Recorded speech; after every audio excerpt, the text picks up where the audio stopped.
Hello student, welcome to H की classes. मैं हूं हरी किसान और स्वागत करता हूं आपका अपने यूट्यूब चैनल एच की क्लासेस में। स्टूडेंट्स, स्टार्ट करते हैं आज की क्लास को। और आज हमने टॉपिक लिया है क्लास 11th के 9वें नंबर के समांतर श्रेणी अरिथमेटिक प्रोग्रेशन। स्टूडेंट समझेंगे हम यहाँ पर समांतर श्रेणी क्या होती है। ठीक है, तो समांतर श्रेणी समझने के लिए पहले जान लेते हैं कि अनुक्रम क्या होता है, सीक्वेंस क्या होता है। ठीक है, क्योंकि सीक्वेंस से ही श्रेणी बनाई जाती है। सीक्वेंस क्या होता है, इस बात की चर्चा करें। सीक्वेंस जो होता है वो संख्याओं का एक ऐसा समूह होता है जो कि एक निश्चित पैटर्न का पालन करता है। बताया हमने, किसी कुल संख्याओं का एक ऐसा समूह जो कि किसी निश्चित क्रम में व्यवस्थित रहेगा और निश्चित पैटर्न का पालन करेगा, वो कहलाएगा सीक्वेंस या अनुक्रम कहलाएगा। अनुक्रम जैसे कि आपको कुछ एग्जाम्पल से बताएं, एक निश्चित पैटर्न के बारे में एक अनुक्रम लिखा हमने यहाँ पे 2 4 6 कुछ इस प्रकार से चल रहा है। एक निश्चित पैटर्न में व्यवस्थित है कि ये संख्याएं लगातार बढ़ती जा रही है। हमें इनके बीच से कोई अंतर क्या है इससे कोई मतलब नहीं, केवल अनुक्रम की बात कर रहे हैं, श्रेणी की कोई बात नहीं की। तो एक ऐसा पैटर्न जो कि एक निश्चित क्रम में व्यवस्थित किया गया है तो ये अनुक्रम कहलाएगा।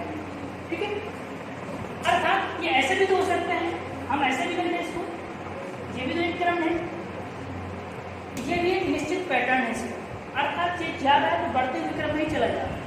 ठीक है, तो इस प्रकार की जो व्यवस्था होती है वर्डों की या अंकों की, तो इस प्रकार को बोल देते हैं सीक्वेंस। ठीक है, हमें पढ़ना है यहाँ पर समांतर श्रेणी।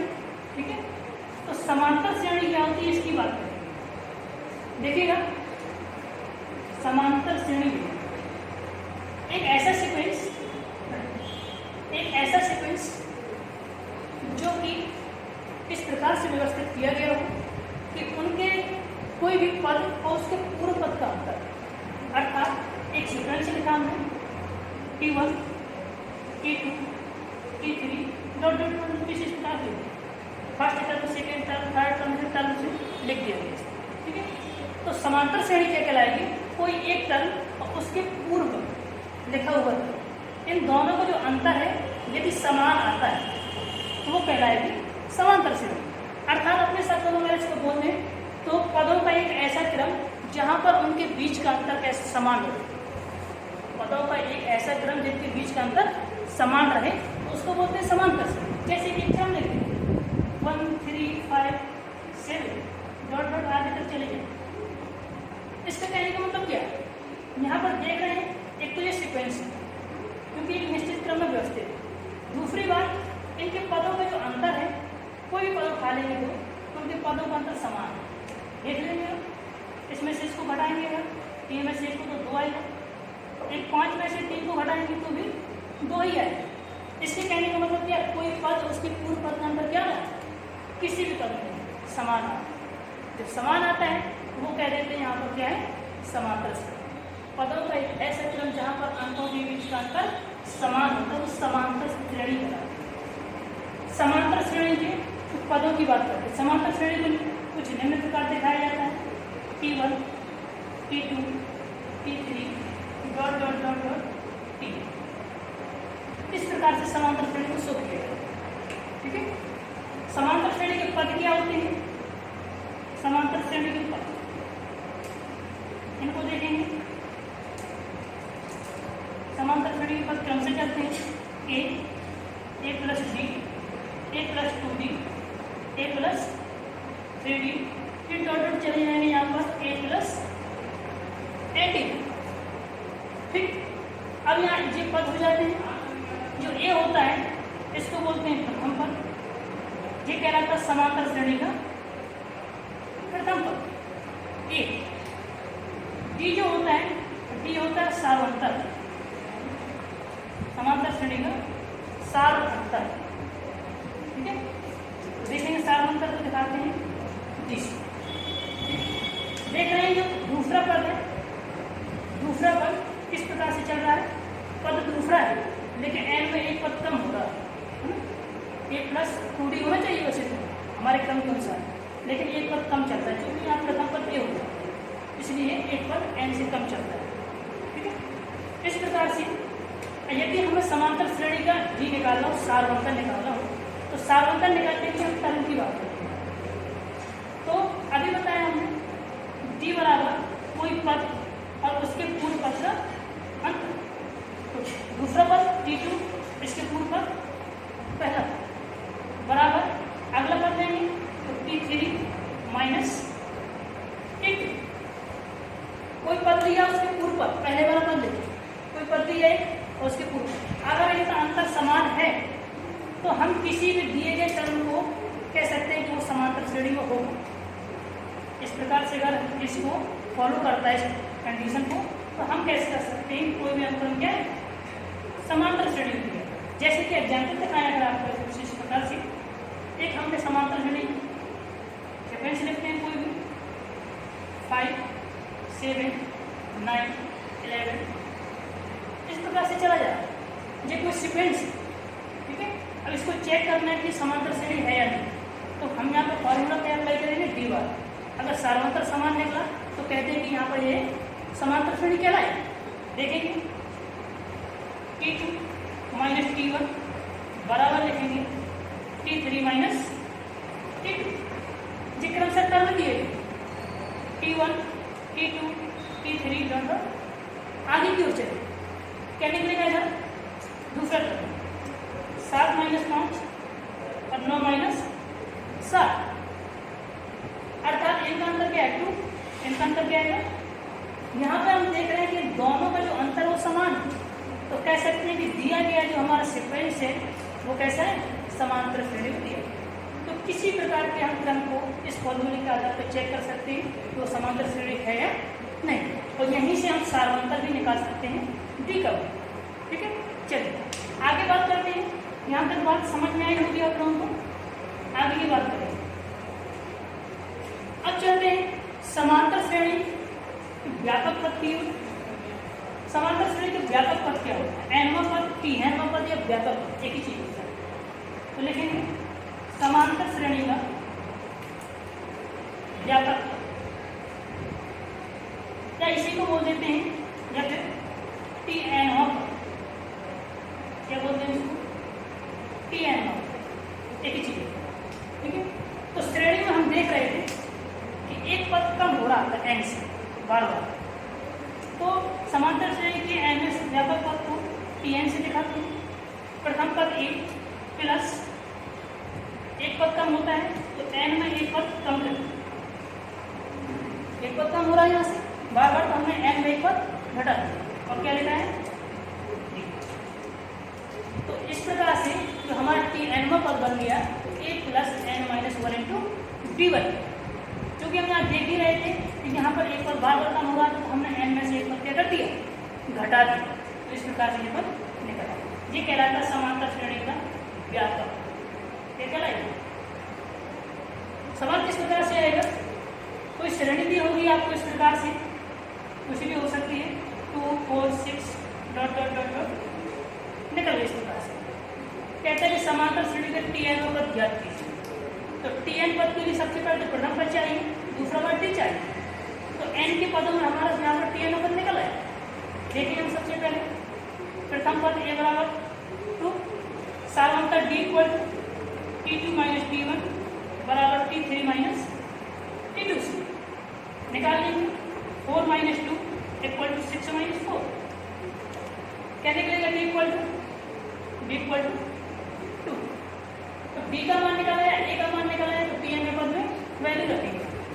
तो टी एन इक्वल टू ए का मान रखा हमने 2 प्लस एन माइनस 1, डी का मान रखा 2, क्या बन गया T N equal to 2 plus अंदर यहाँ का मल्टीप्लाई कर देंगे 2n minus plus minus cancel हो गया और टी एन बराबर बच गया 2n। इस प्रकार से हम किसी भी श्रेणी का टी एन पद या एनवा पद या व्यापक पद ज्ञात कर सकते हैं। अब यहाँ पर अगर पूछ लिया जाए एन का मान दे दिया जाए 10वां पद, 15वां पद, 20वां पद, 18वां पद, 200, 400 कुछ भी दे दिया जाए, तो हम यहाँ सीधे डायरेक्ट इसमें रख के निकाल सकते हैं इस पर केवल इस श्रेणी के लिए, ठीक है। तो यहाँ पर अगर हमें 20वां पद क्या दिया गया तो हम एन बराबर क्या रखते हैं यहाँ पर 20। तो 20वां पद देगा T 20 equal to 2 into 20 equal to 4। इस प्रकार से हम पद अगर पूछा गया या कोई भी, तो कोई सा भी पद इसमें रख के हम निकाल सकते हैं। अगर 500 का पद पूछ लिया हमें 500 नंबर का, तो श्रेणी 500 पद लिख नहीं सकते, है ना, लेकिन इस फॉर्मूले की सहायता से हम क्या कर सकते हैं, 500 नंबर का पद ज्ञात कर सकते हैं। ठीक है, इसके बाद करते हैं आगे, समांतर श्रेणी में यदि अंतिम पद है, यदि अंतिम पद दिया गया है तो फिर क्या है, यदि किसी समांतर श्रेणी का अंतिम पद दिया गया हो, अंतिम पद को स्मॉल एल से दिखाते हैं, अंतिम पद को स्मॉल एल से दिखाएं, और एल बराबर होता है वही जो टी एन लिखा था, n-1 इंटू यही एल होता है और यही टी एन होता है। अगर कोई श्रेणी चलती है तो उसका लास्ट वाला पद लिखा हुआ है तो उसको टी एन भी मानेंगे और अंतिम पर एल भी लिख सकते हैं, तो एक ही चीज लिख सकते हैं, और फॉर्मूला भी यही अप्लाई है। ठीक है, निकालना तो उसी तरीके से होता है जैसे कि हम टी एन निकालते हैं, तो ये चीज निकाल सकते हैं। यदि बात कर दी जाए अंत से एनवा, बड़ी इंपॉर्टेंट बात बताना, अंत से एनवा पर, अभी तो बात कर रहे थे हम अंतिम पद, अब अंत से अगर पीछे से गिनती करके स्टार्ट कर देंगे तो फिर क्या निकलेगा, बराबर n-1 इंटू, अगर कह दिया गया कि समांतर श्रेणी कोई दी गई है तो अंत से 5वां पद ज्ञात कीजिए, और कोई श्रेणी इस प्रकार से लिख दिया हमने 2 4 6 ... कुछ इस प्रकार से लिख दिया 18, तो ये अंतिम पद दिया 18, एन का वो कहता अंत से 10वां पद ज्ञात कीजिए, तो अंत से 10वां पद, तो एन बराबर तो 10 मिल गया हमें। ठीक है, एल का मान 18 मिल गया। ठीक है, डी का मान यहाँ से निकाल लेंगे, डी का मान यहाँ से निकाल लेंगे, दो का अंदर जाना है, तो यहाँ पर डी बराबर इसमें मान रख के निकाल सकते हैं 18 माइनस एन का मान निकाला हमने 10 -1 इंटू, तो 18 माइनस 9 तो क्या निकल के आएगा, 18 माइनस 18 बराबर 0 निकल आएगा। गिन लो इसमें, 10वां पद पूछ रहा है, दो का अंतर जा रहा है, वैसे भी निकाल के देखो, 3 4 3 हो गए, चौथा निकालेंगे तो 8 आएगा, ऐसे 10, 5वां 10 आएगा तो 10, वो 0 ही हो गए। इस प्रकार से निकाल सकते हैं किसी भी श्रेणी का अंतिम पद या अंत से एन पद निकाल सकते हैं।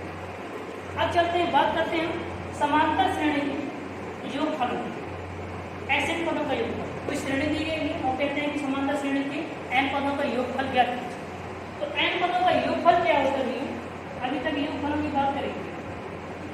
योगफल, समांतर श्रेणी के योगफल को एस एन से दिखा, एन जो होता है बेस में लिखा होता है एस एन, और एस एन बराबर होता है n/2 2a plus n-1 into D, जो कि ए है जो प्रथम पद होता है, जैसे पीछे भी बताया हमने, और जो डी होता है वो सार अंतर भी होता है, वो पीछे बता चुके हैं। यदि यहाँ पर ए और डी के मान पता है तब हम यहाँ पर सार और इसके योगफल के लिए वाला फॉर्मूला लगाएंगे, और यदि हमें अंतिम पद और प्रथम पद दिए, क्या दिया होगा, यदि प्रथम पद ए और अंतिम पद के रूप में दिया गया हो इसके पद में एन, तब एस एन का फॉर्मूला लगाएंगे हम, S N equal to n/2 a plus N. अगर एल का मान दिया तो डायरेक्ट फॉर्मूला लगाएंगे n/2 a प्लस एल, अगर नहीं दिया गया है ए और डी के मान पता है तो फॉर्मूला हम यहाँ पे लगाएंगे। जैसे कोई श्रेणी लिख लेंगे यहाँ पर इस प्रकार से, ये श्रेणी लिखेंगे 5 10 15 ... कहते हैं कि 50 पदों का योगफल ज्ञात करना है, तो 50 पदों का योगफल ज्ञात करना मतलब n बराबर 50।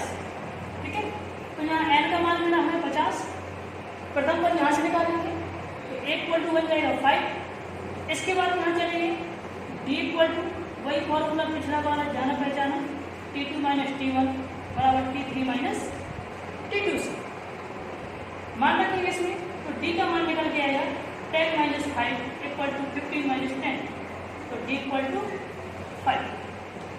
सारवंतर निकल आया। इसके बाद अब Sn अंतिम पद तो पता नहीं हमको, क्योंकि वो कहता 50 पदों का योगफल, तो n का मान है कि अंतिम पद, है ना। तो हम सीधा फॉर्मूला लगाएंगे Sn बराबर, इधर देखिए Sn बराबर तो S50 करेंगे, S50 तो n का मान 50 है बटे 2, a का मान 5 है प्लस 50 माइनस 1 d का मान 5 है। क्या निकल के आएगा 25 10 प्लस 49 मल्टीप्लाई बाय 5। क्या निकल के आएगा यहाँ पे सॉल्व करेंगे आगे कैलकुलेशन पे, तो निकल के आएगा 10 प्लस 9 45 और 5 को 20 होता 24, इस प्रकार से निकल के आएंगे। ठीक है, क्या निकल के आएगा 9 45 तो 5 आएगा यहाँ पर और यहाँ पर क्या निकल के आएगा। ओके, इसके बाद इनको जोड़ देंगे तो बन जाएगा भाई 255, गुणा करा देंगे इनका तो 25 पंच 125 आएगा, फिर 25 पंच 125 आएगा और 10 जोड़ देंगे तो 135 आएगा। ठीक है, इस प्रकार गलत हो रहा है तो ये 25 पंच 125 अर्थात 12 हाथ से लाएंगे, फिर 25 पंच 125 12 जोड़ेंगे उसमें। ठीक है, तो 35 और 2 37, अब यहाँ से 13 है तो क्या निकल के आएंगे 25 दूनी 50 50 और 10 60 60 63। है कुछ ऐसा है, इस प्रकार से ये हो जाता है 50 पदों का योग। इस प्रकार से हम किसी भी श्रेणी के Sn अर्थात n पदों का योगफल ज्ञात कर सकते हैं। ठीक है, तो यहाँ तक हमने इस प्रकार से समांतर श्रेणी एक जनरल कॉन्सेप्ट को पढ़ा। अब आगे हम एक्सरसाइज से कुछ सवाल वगैरह लगाएंगे तो